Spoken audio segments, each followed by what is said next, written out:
ইস্তাম্বুলের রাস্তা পারাপারের জন্য আমরা এই আন্ডারগ্রাউন্ডটি ইউজ করছিলাম। এখানে একটি জিনিস দেখে আমি খুবই অবাক হয়ে গেলাম, তা হলো আন্ডারগ্রাউন্ডের ভেতরে অসংখ্য ছোট ছোট দোকান।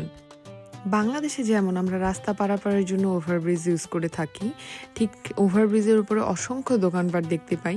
একদমই আমার এটা দেখার পর বাংলাদেশের কথা মনে পড়ে যাচ্ছিল।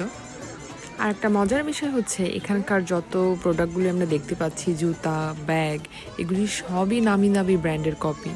তবে এগুলো কপি হলেও কোয়ালিটিগুলি অনেক ভালো ছিল। এখানকার এত কোলাহল এবং এত মানুষজন দেখে আসলেই আমার বাংলাদেশের কথা মনে পড়ে যাচ্ছিল।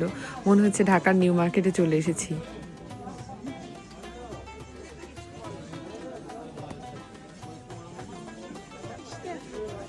আন্ডারগ্রাউন্ডে পার করেই আমরা এখানে একটি সুন্দর একটি মসজিদ দেখতে পেলাম, যেটা কারুকাজ সত্যিই সবাইকে মুগ্ধ করবে।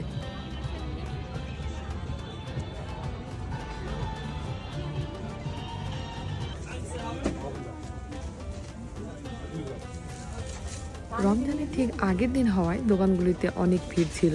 এখানে খেজুর এবং বিভিন্ন ড্রাই ফ্রুট পাওয়া যাচ্ছিল, যেগুলোর কোয়ালিটিগুলি খুবই ভালো এবং তার্কিতে লোকম অনেক প্রসিদ্ধ। এখানে বিভিন্ন ধরনের বিভিন্ন ফ্লেভারের লোকম পাওয়া যাচ্ছিল।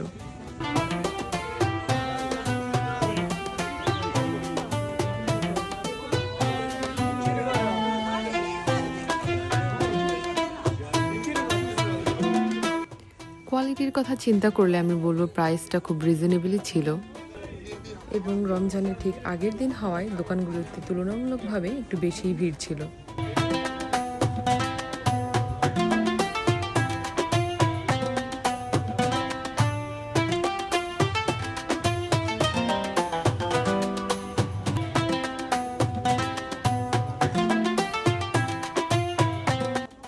এখানে আরেকটি দোকান আমার কাছে খুবই ভালো লাগলো, তা হচ্ছে চিজের একটি দোকান। দোকানি দাঁড়িয়ে দাঁড়িয়ে সবাইকে চিজ পরিবেশন করছেন। এখানে যারা চিজ ক্রয় করতে এসেছেন তারা প্রথমে টেস্ট করে দেখছেন, এরপর যদি তাদের ভালো লেগে থাকে তারপরই তারা সেটা ক্রয় করছেন।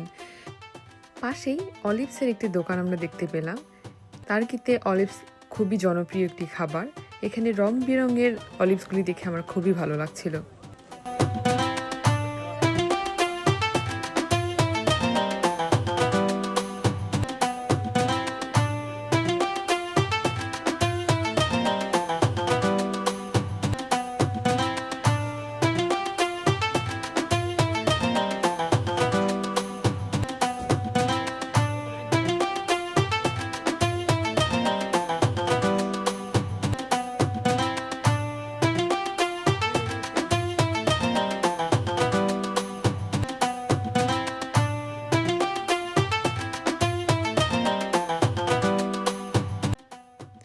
এখানে এই সবুজ কালারের যে পাতাটি আপনারা দেখতে পাচ্ছেন, এটাকে তার্কিশ ভাষায় ইয়াপ্রাক বলে থাকে, যেটা কিনা গ্রেপ ফ্রুটের পাতা। তারা বিভিন্ন প্রসেস করে এটি বানিয়ে থাকে, এটাকে তারা সেল করে থাকে।